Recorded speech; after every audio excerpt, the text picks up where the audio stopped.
Donc, bonjour et bienvenue dans le podcast de la bananerie, dans lequel on explore les ressorts de la créativité. Et aujourd'hui, on accueille avec nous Anaïs Blangonnet, directrice artistique, graphiste et responsable de l'agence 13 Communication à Caen.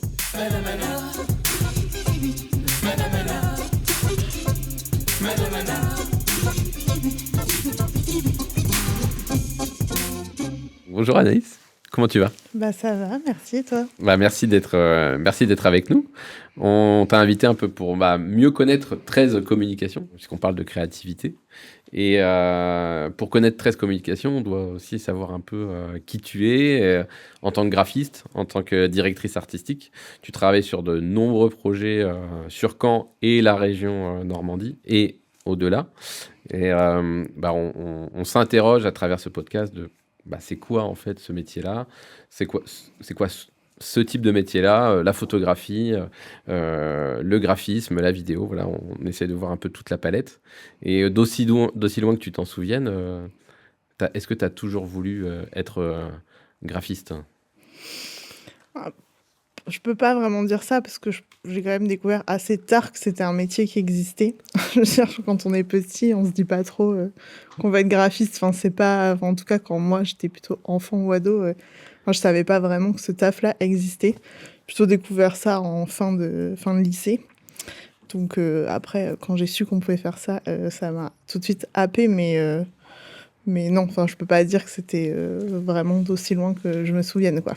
Mais le déclic, il est arrivé quand ? Est-ce que tu es capable de te après, souvenir de ça ? Ouais, j'ai quand même toujours été... Enfin, tu vois, mais avant tout ça, je dessinais, je peignais. Enfin, j'ai toujours été un peu dans un truc un peu créa. Ça, par contre, depuis gamine, depuis toujours. Après, comment ça allait se transposer professionnellement, c'était assez flou jusqu'à assez tard. Mais effectivement, quand j'ai découvert ce métier, j'ai pas trop eu d'hésitation. Est-ce que tu dessinais avant ? Tu faisais déjà du dessin ? Ouais, je dessinais depuis vraiment toute petite. Mes parents m'avaient inscrit à des cours de dessin que j'ai suivis, je sais pas, à partir de 5-6 ans peut-être. Et voilà, enfin, tu vois, je bricolais un peu.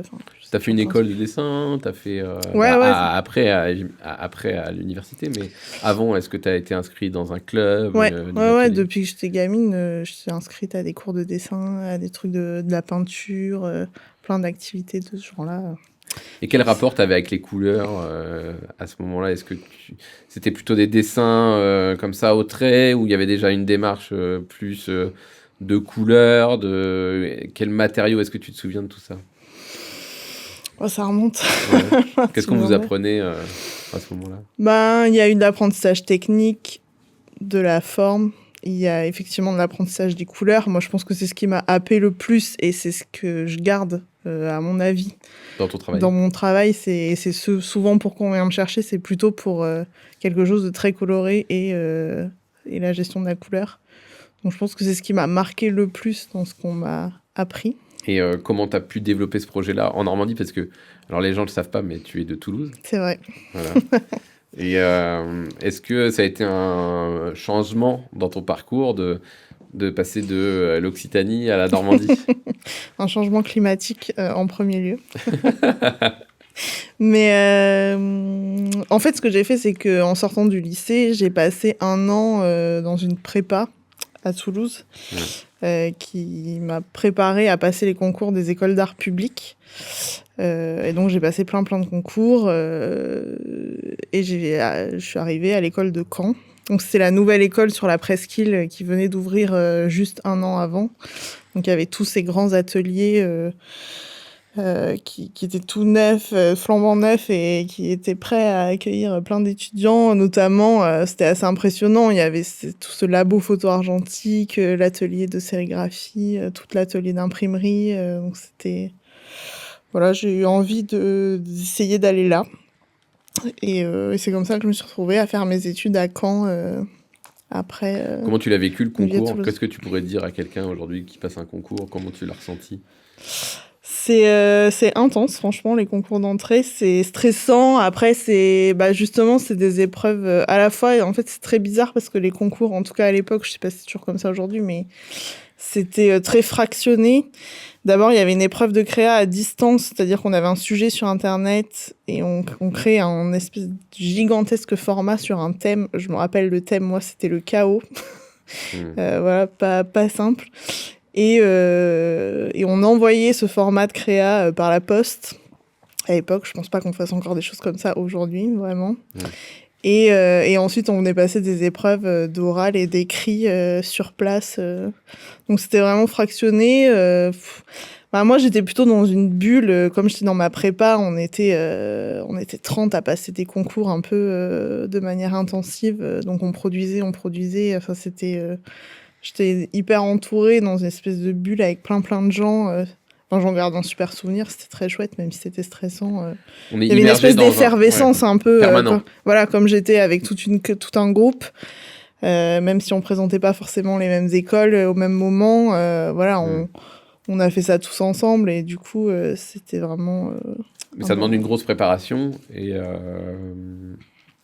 parce qu'en fait, vous allez quand même sur des sujets que vous maîtrisez pas toujours. Ouais. Et c'est l'idée même d'aller puiser un peu dans ses ressources, quoi. Ouais, puis en fait, à ce moment-là, on est quand même hyper jeune. En fait, on sort du lycée et on n'a pas de formation. Enfin, là, on candidate pour passer une formation. Donc, on a un peu tout ce qu'on a aggloméré les uns les autres. Enfin, on y va un peu avec sa personnalité et puis on voit ce que ça donne, quoi. C'est un peu le ressenti que j'en avais à l'époque, quoi. Mais ça reste un monde aussi collectif où tu dois travailler à la fois de manière individuelle et aussi en groupe.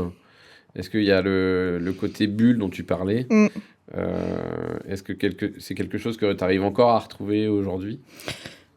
En fait, même si j'ai été très très longtemps à mon compte en indépendante, donc administrativement toute seule à travailler, je pense que j'ai jamais travaillé toute seule.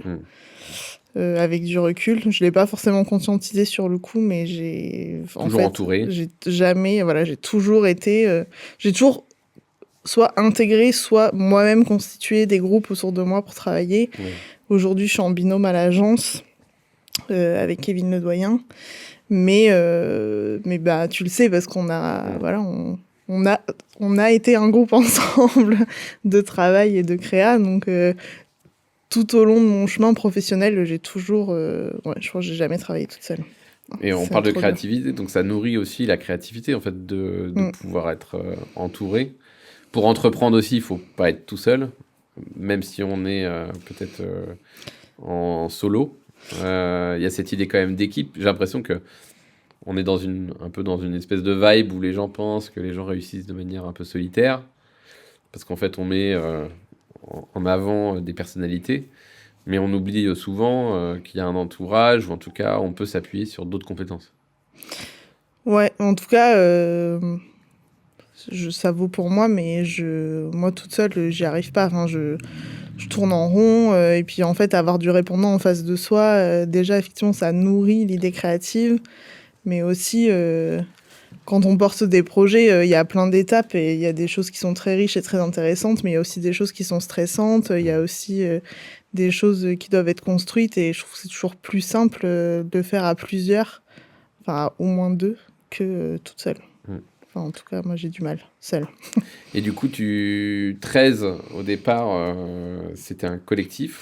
Ouais, il y a une longue histoire derrière ce nom et cette agence. Au départ, effectivement, c'était un collectif. En fait, donc, je travaillais à l'époque en indépendante, en freelance. Mais comme je ne sais pas travailler toute seule, j'avais et j'ai toujours autour de moi d'autres personnes en freelance qui ont d'autres compétences de la communication, notamment la photographie, notamment la vidéo, un peu d'archi même à des moments. Et à force de travailler tous et toutes ensemble, on s'est dit mais peut-être essayons d'officialiser un peu ça, de rendre un peu plus concret ce réseau qu'on avait créé.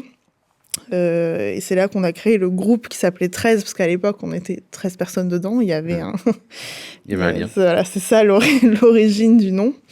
Parce que maintenant, au Dôme, on nous appelle les 2 de 13. Voilà, c'est la blague. Et donc, on a constitué ce groupe. Et en fait, ça a été super parce que être seul en freelance, ça pose aussi une limite d'échelle de projet. Pas dans la compétence, mais dans la confiance. Je sais pas si les confiance c'est le mot, mais en tout cas sur le marché. Concrètement, les très gros projets sont proposés aux agences de communication qui ont des équipes. En fait, concrètement, il faut avoir une équipe. Voilà, concrètement, ça va. Si demain vous vous lancez, lancez-vous en équipe plutôt. Voilà, en fait. On a très rapidement vu les limites des projets auxquels on pouvait juste prétendre participer. Ouais. Et pour les remporter, il faut se donner les moyens. Et à la fois, en fait, c'est assez compréhensible et ça s'explique de manière très simple par le fait que quand il y a besoin d'énormément de corps de métier de la communication, si sur un même projet, il y a besoin d'un photographe, d'un vidéaste, d'un illustrateur, d'un graphiste, en fait, le client ne veut pas forcément avoir à sélectionner chacun des métiers indépendamment, à les coordonner, et c'est plus simple de confier cette mission à une agence qui, elle, va prendre un chef de projet et coordonner tout ça. Bien sûr. Sauf qu'à cette époque-là, nous, on travaillait tous et toutes dans notre groupe, beaucoup pour des agences, et en fait, on a eu envie à un moment de porter nous-mêmes les projets. C'est ça qui nous a motivés à créer ce groupe-là. Et ça a plutôt bien fonctionné parce qu'on a fait pas mal de projets ensemble, notamment de la scénographie. On a beaucoup développé ce truc-là, qui finalement mélange un peu l'archi, la com, la photo, le graphisme, la vidéo. Voilà, c'est là-dessus qu'on s'est retrouvés pour des parcs ou des musées. En fait, on a refait pas mal de scénographie de musées. C'est des parcours. Des parcours pédagogiques, mais aussi, en fait, on récupérait la boîte vide. Donc, on a fait, par exemple, le musée du caramel à Isigny, où on récupérait vraiment la boîte vide et on a recréé à l'époque tout le parcours de visite, la scénographie, toute la mise en valeur des contenus pédagogiques. La signalétique. La signalétique. Voilà. On avait des projets qui étaient plus complets. Et du coup, c'était... Parce que là où toi, tu interviens spécifiquement là dans le groupe, donc il faut créer une direction artistique. Il faut recréer tout un univers visuel. Moi, je suis toujours restée dans ce que je savais faire. Dans ta zone. Voilà, c'était l'univers graphique visuel, la direction artistique et le graphisme, la mise en œuvre vraiment pratique. Pour expliquer graphique aux gens, c'est la couleur, les typos, quel genre de photos on va utiliser, comment on va les assembler, les formes, la forme des documents. Les identités visuelles. Et la mise en œuvre dans l'espace, en fait. Et ça, comment tu t'y prends sur un projet neuf C'est quoi un peu ta... Le projet, là, en l'occurrence, le projet était neuf, mais par exemple, pour ce client, les Caramels Disney, c'est une entreprise qui existe depuis très longtemps. Donc... Et donc, il y a déjà une identité visuelle, alors qu'on a retravaillé, qu'on a un petit peu modernisé à certains endroits. Mais on partait pas sur une... Tu pars pas d'une page blanche. Voilà, on part pas d'une page blanche. Mais c'est quoi ta démarche, ta méthode, quand tu pars sur un nouveau projet, même si tu dois y faire une refonte ou... Voilà, c'est quoi, des moodboards, c'est... en fait, quand tu crées ton cahier des charges. Ouais, le premier pas, en fait, c'est exactement ça, c'est que c'est plutôt un cahier des charges. Le premier pas, pour moi, il est pas du tout graphique. Pour moi, le graphisme, c'est la deuxième partie du projet, c'est la réponse à d'abord une réflexion sur de quoi on a besoin, à qui va s'adresser soit ce support, soit cette campagne, soit ce lieu, si on aménage un lieu. Voilà, c'est d'abord comprendre pourquoi on le fait, vers qui on le fait, et ensuite trouver la traduction physique, graphique de comment on va faire pour répondre au premier cahier des charges. Donc c'est plutôt la deuxième moitié de réfléchir à la traduction visuelle. Et après, au niveau de la créa graphique, soit on part d'un existant, on travaille pour une entreprise, une structure qui existe déjà, qui a déjà de la matière, et comment on s'empare de ça et on en fait quelque chose d'autre. Soit on crée totalement de A à Z une identité pour un projet qui vient de naître et qui a besoin de tout. De scénarisation, en fait. Scénarisation, scénarisation. Et tu puisses dans quelles expériences passées pour justement progressivement parfaire cette expertise-là, quoi. Qu'est-ce que tu as pu faire par le passé qui t'ont justement amener à davantage de curiosité, davantage de propositions, davantage de choix, de possibilités dans ce que tu proposes? Bah, alors paradoxalement, plus j'avance, on a vraiment une démarche là aujourd'hui qu'on a très identifiée dans la deuxième version de l'agence avec Kevin, qui est une démarche, j'aime pas ce mot, mais il est plus parlant, ce qui est d'éco-responsabilité dans la communication, mais on a décidé de s'appeler agence de communication consciente, c'est plus ce qui nous définit.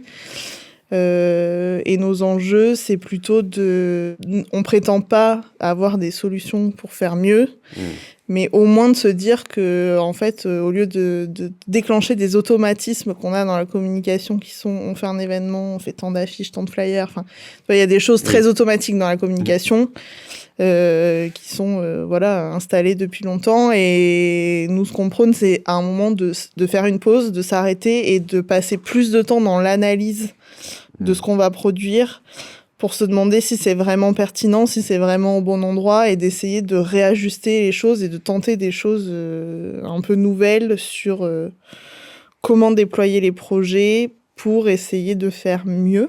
Moins mais mieux, c'est un peu le mood. Ce qui est paradoxal, c'est que du coup, on se donne des contraintes, mais on se rend compte que ça nous ouvre des portes. En fait, en tout cas, moi, sur la créativité, pour revenir, parce que c'est quand même ça le sujet, à force de me donner des contraintes, j'ai l'impression que ça me... En fait, finalement, ça m'a obligée à sortir de mes automatismes, même de créa graphique. Et en fait, ça me fait produire des choses complètement différentes. Singulières. Et en revenant beaucoup plus à quelque chose de très DIY, quoi. On passe beaucoup plus de temps à bricoler et moins de temps sur nos ordis, finalement, en faisant des choses comme ça. Et ça, c'est trop bien. C'est souvent la notion de la contrainte. C'est vrai qu'en école d'art, on apprend beaucoup la contrainte. On te fixe un cadre. Et finalement, tu peux encore rétrécir ce cadre pour des questions éco-responsables, éventuellement. Et du coup, ça te donne encore... le fait d'avoir moins de possibilités, entre guillemets. Déjà, tu vas peut-être moins t'éparpiller. Mais tu vas aller fixer une solution un peu comme ça, très singulière, quoi, très spécifique, quoi. C'est intéressant. J'ai l'impression que l'éco-responsabilité, tu la pousses peut-être à son maximum, quoi, en quelque sorte, quoi. Bah, on essaye de toute façon. Ça vaut pour la com, mais comme pour tout le reste dans ces questions-là, en fait, le meilleur déchet est celui qui n'existe pas. Donc, en fait, la vraie réponse idéale, si on voulait être éco-responsable au maximum, ce serait de rien faire. Bon, en l'occurrence, là n'est pas la question. Par contre, en premier lieu, on interroge la vraie nécessité de faire les choses, et la raison d'être de chaque on a vraiment une méthodologie. C'est qu'effectivement, d'abord, on analyse vraiment le besoin de produire quelque chose. Et la deuxième étape, c'est quand on a vraiment réduit au maximum, et en tout cas mieux ciblé comment ça allait être diffusé, le nombre d'exemplaires, tout ça, pour faire quelque chose dont on sait qu'on en a besoin. Une fois qu'on décide de passer le cap de produire quelque chose, là, on rentre dans une logique totalement inverse, qui est, quitte à produire un support, là je parle de support parce que c'est plus parlant et c'est plus... je pense qu'on comprend mieux avec ça. Quitte à produire un support, il faut... Là, on cherche à lui donner un double emploi. C'est-à-dire que quitte à le faire... Plusieurs fonctions. Voilà, plusieurs fonctions pour en créer un objet qui sera pas juste quelque chose de jetable sur lequel il y a une info qui va être obsolète dans 2 semaines, 1 mois, 2 mois. Une fois l'événement passé, quoi. Voilà, exactement. Est-ce que à l'arrière de mon dépliant, de manière très concrète, est-ce qu'à l'arrière de mon dépliant, durable, en fait. Voilà, je fais un plus bel objet que les gens auraient envie de garder, et est-ce que à l'arrière je peux mettre quelque chose qui leur serait utile sur le long terme, partager une information plus globale, plus concrète. Et ça, j'avais vu ça dans une conférence avec des graphistes à Paris qui, par exemple, avaient fait à l'époque, ça m'avait marqué cet exemple-là, ils avaient fait des flyers pour des campagnes des écologistes au municipal dans un arrondissement de Paris. Et ils avaient fait un truc qui était magnifique, un papier super beau. Et en fait, à l'arrière, il y avait un espèce de calendrier des fruits et légumes de saison, un truc qui peut s'accrocher et devenir... Alors, qui avait une autre fonction. Qui était complémentaire. C'est vraiment pour illustrer. On peut aller bien au-delà de ce genre de choses, mais C'est quitte à créer l'objet, comment on fait pour qu'on puisse le garder et l'intégrer. Faire de la rétention, qu'on le garde à la maison et que Ça de- l'objet est en fait que une l'objet vraie devienne fidélisation. utile. Et tu fidélises en fait par rapport à ce sur quoi tu communiques, la marque ou l'organisation pour qui tu travailles. Finalement, elle reste à la maison Mm. à travers une fonction subalterne ou Du complémentaire, quoi. coup, ça, effectivement, ça C'est augmente assez malin le en termes pouvoir marketing. du marketing, Ouais. évidemment.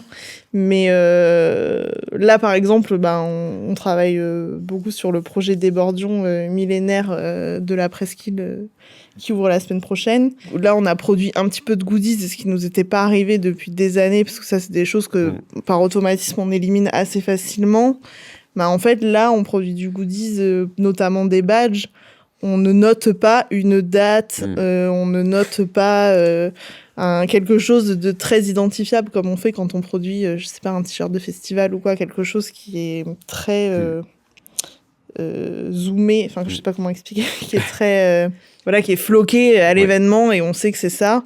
On essaye de produire des beaux objets, design qui identifieront l'équipe parce que toute l'équipe va le porter et les gens vont bien voir que tout le monde l'a. On essaye de produire des choses qui donneront envie d'être reportées et qui ne seront plus après associées à ça et qui deviennent un objet qu'on a chez soi. À part entière, quoi. Voilà. Justement, on parlait d'erreurs, entre guillemets, de peut-être s'éparpiller parfois. Est-ce que je sais qu'on est regardé par des futurs graphistes. Quelles sont les erreurs que toi t'as commises que t'aimerais pas refaire, ou s'il y en a évidemment? Oui, de toute façon, toujours.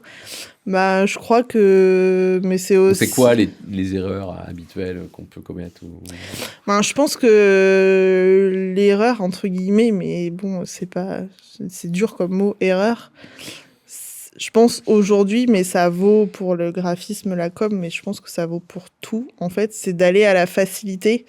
Et en l'occurrence, avant de conscientiser qu'on peut faire évoluer les choses dans la communication sur la responsabilité de ce qu'on produit, y a tout un tas de facilités qui existent, notamment en impression.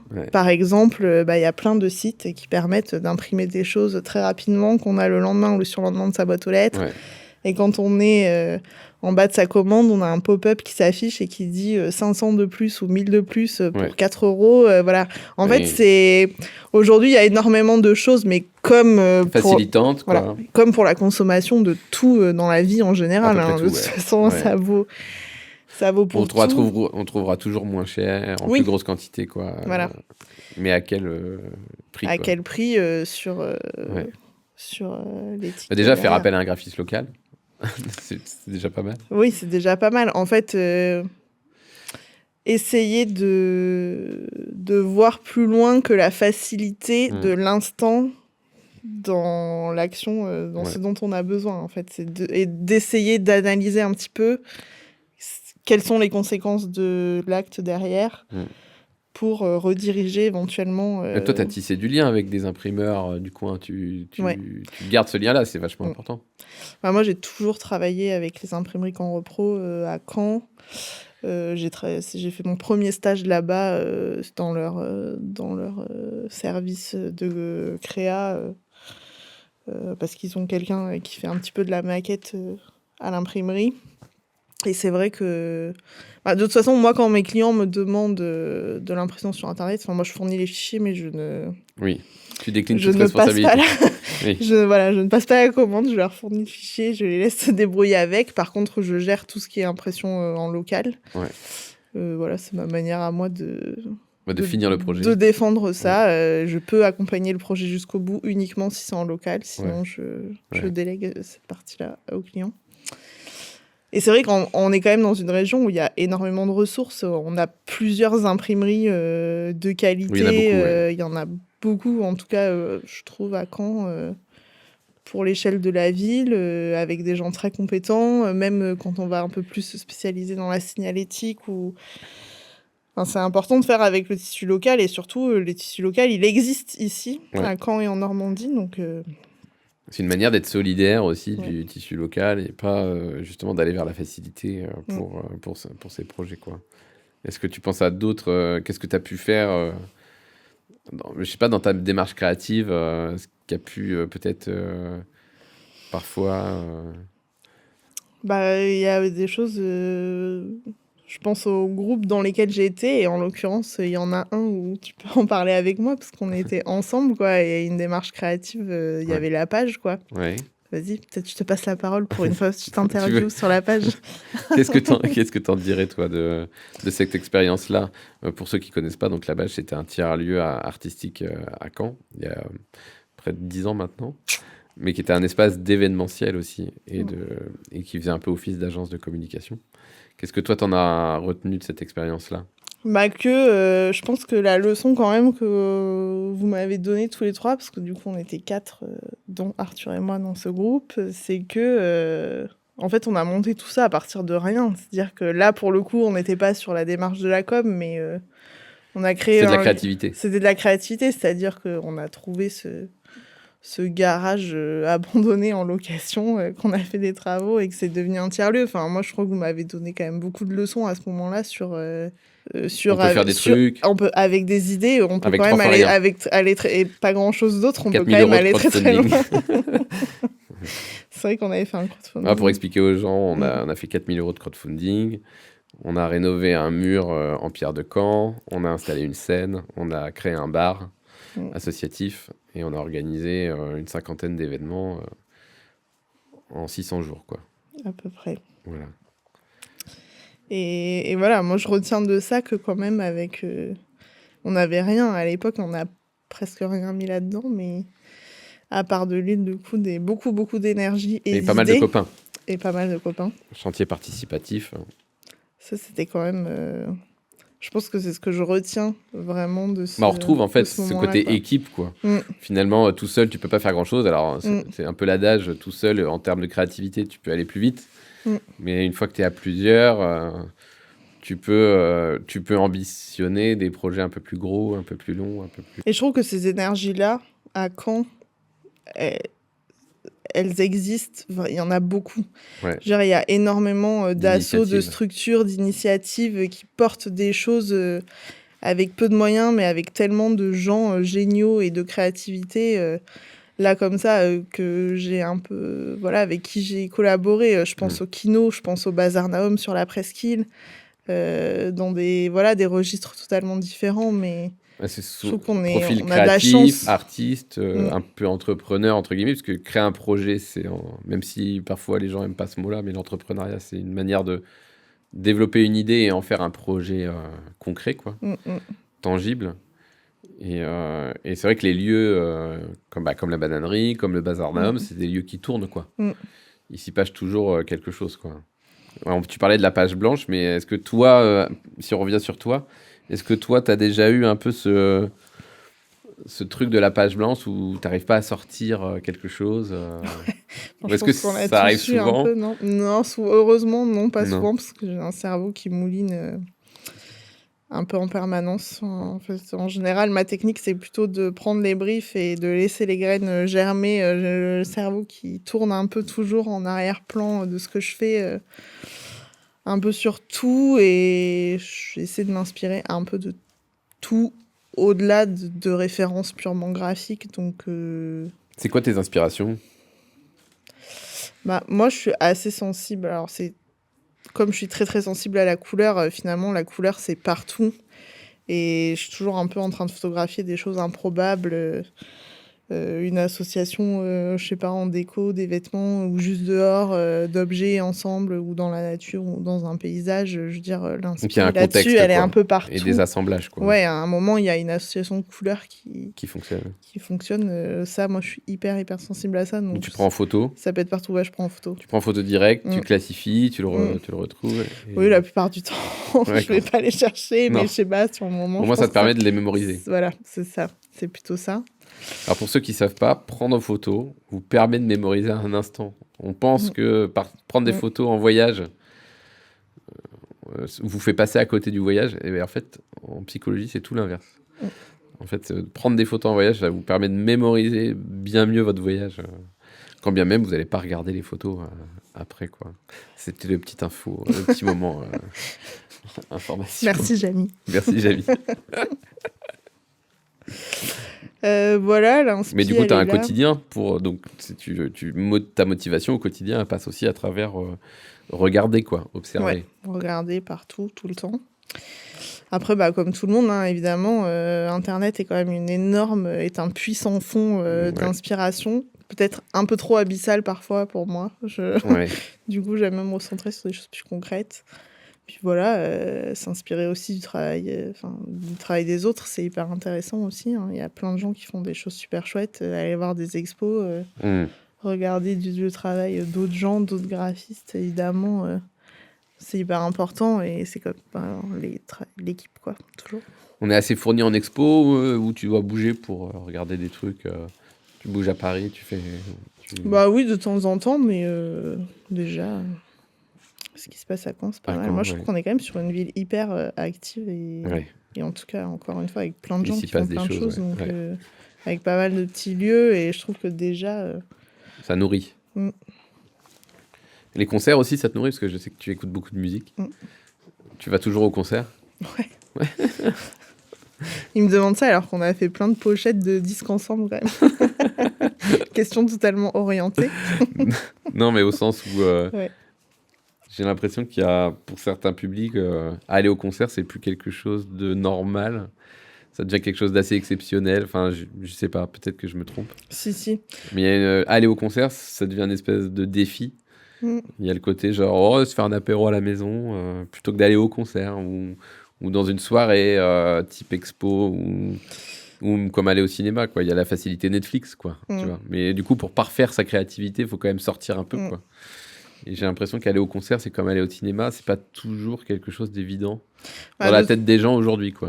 moi, je pense que je sors plutôt beaucoup, Ouais, et notamment pour aller voir des concerts. Je sais pourquoi tu me poses cette question. ouais. Mais Non, mais ça participe. même si j'y vois pas un lien direct avec... Alors qu'il peut y en avoir, évidemment, sur de la scéno ou des choses comme ça, mais c'est quand même plus rare sur le fait de créer du graphisme. En tout cas, je pense que ça Le crée lien des musique et image. respirations Ouais. à mon cerveau. Oui, C'est hyper important aussi, le temps de pause. c'est apaisant. Et c'est apaisant, et je pense que ça aide aussi. En fait, il y a quand même une difficulté avec la créativité, je Mm. trouve. Dans le métier créatif, peut-être, ça me fait penser à ça, mais Mm. je trouve que la plus grande difficulté, c'est que, en tout cas, quand on fait vraiment de la créa, on ne sait pas combien de temps on va mettre à créer quelque chose. Ouais. Franchement, moi, sur une créa de DA, si vraiment j'ai la foudre d'inspiration qui m'est tombée dessus, en 2 heures, je peux développer le concept, le projet, et si vraiment ça vient pas, je peux y passer 3 ou 4 jours. Et ça, c'est super dur, je trouve. Faut l'accepter, en fait. Il faut l'accepter. C'est dur au début de dire putain, ça prend trop de temps, ça sort pas. Mm. Et en fait, oui, t'as un projet en 2-2. Et en fait, le fait de sortir et d'aller voir des concerts et de faire toute autre chose, je pense que ça permet aussi de mettre en perspective les choses, de prendre du recul sur ce qu'on fait, Parce que c'est quand même très énergivore au niveau cérébral. de faire la créa, ouais. Une créa, trouve. c'est dur. Ouais. Bah, souvent, j'ai des clients qui, entre les éléments de Ouais. pure créa, forcément, nous donnent des choses beaucoup nouvelles plus informations. exécutives à Mm, faire, mm. de type mettre en page un rapport d'activité, de Mm. type décliner 25 versions de cet encart pour Mm. la presse, pour les réseaux, etc. Et s'excuser un peu de nous dire « Ah, mais ça, c'est pas... ça, je suis désolée, c'est pas créa. » Et en fait, moi, j'accueille toujours hyper bien Ah ouais, mais ce moment-là, on peut parce le que je me répéter. dis que Le travail répétitif, c'est une récréation parfois. Ouais, c'est un peu Complètement. le moment où là, le cerveau peut se Peut déconnecter, reposer. exactement. Voilà, on se met un podcast, on se met de la musique en fond, quelque chose, et je trouve ça, qu'on retrouve de l'espace, et c'est le Mais ça, repos du c'est un cerveau, super quoi. bon conseil parce que on peut penser que les tâches à faible valeur ajoutée, d'après soi, Mm. sont pas forcément valorisantes. Alors, peut-être, hein, faire un dérochage vidéo, oui, c'est pas valorisant. Mais en fait, c'est le seul moment où votre cerveau, il peut un peu décrocher Mm. par rapport au moment où on va refaire de la pure créa, où en fait, là, Mm. tu vas solliciter ton cerveau davantage. Ça, je pense que c'est vraiment un des meilleurs conseils qu'on peut donner quand on démarre. Arrêtez de penser que certaines tâches, entre guillemets, subalternes ou Mm. moins valorisantes sont Bah, pas... peut-être arrêter de penser que tout simplement la créa pure est plus valorisante. Je Exactement. pense qu'il y a un équilibre à trouver entre les deux. En tout cas, moi, pour m'épanouir, j'ai besoin de faire les deux. Ouais. Mais je pense que c'est presque inhumain de ne faire que de la créa pure en permanence. Enfin, Oui. il y a peut-être des gens qui font ça et ils ont toute mon admiration, mais je me demande comment c'est possible en fait. Oui, Je tu veux trouve dire que en c'est permanence, compliqué. en Ouais, H24, en quoi. H24, Oui, enfin, ça n'a pas trop de dont sens. le travail ne serait que de Que de la créativité. produire de l'idée C'est créative épuisant. pure. Ouais, C'est ouais. épuisant en fait. Ouais, c'est épuisant. Et si ça bloque, C'est pour qu'il moi, faut c'est assez débrancher. dur psychologiquement en fait quand ça bloque. Ah Et oui. du coup, là, je sais qu'il faut débrancher, il faut couper, il faut aller faire autre chose et ça va se débloquer un moment. Mais c'est quand même un truc de se gérer. Et c'est aussi là que le fait d'être en équipe pour moi est un peu salvateur. C'est que quand je bloque, là en l'occurrence en ce moment, bah, je me retourne vers mon associé et là je dis bon ok en fait j'en suis là. Qu'est-ce que t'en penses? Ouais. J'en suis là, mes idées c'est ça, c'est ça. Et parfois le t'as simple besoin d'un fait de avis. le verbaliser à voix haute à Oui, quelqu'un, sans même avant même d'avoir la T'as réponse, pas besoin forcément de suffit la réponse, mais à... t'as juste besoin de livrer à quelqu'un quelque chose, Mm. quoi. De sortir, faut que ça sorte, quoi. Ouais. Et en même temps, je pense que c'est aussi ça, tu vois, et qui nous a toujours animés tous les deux. Mm. C'est qu'on est amis depuis très longtemps, mais toute notre amitié s'est construite au fil des années autour de projets créatifs. En Ouais. fait, c'est quand même là-dessus Oui, que... ça réunit l'humain, quoi. Ouais. Voilà. Ouais. Je trouve que ça va au-delà de juste le travail, quoi. À un Oui, moment. c'est pas que du travail, hein, Mm. évidemment. Donc, merci Anaïs d'être venue dans notre podcast. Et puis, vous Avec qui plaisir. êtes intéressé par son travail, n'hésitez pas à aller voir sur son site 13communication.com.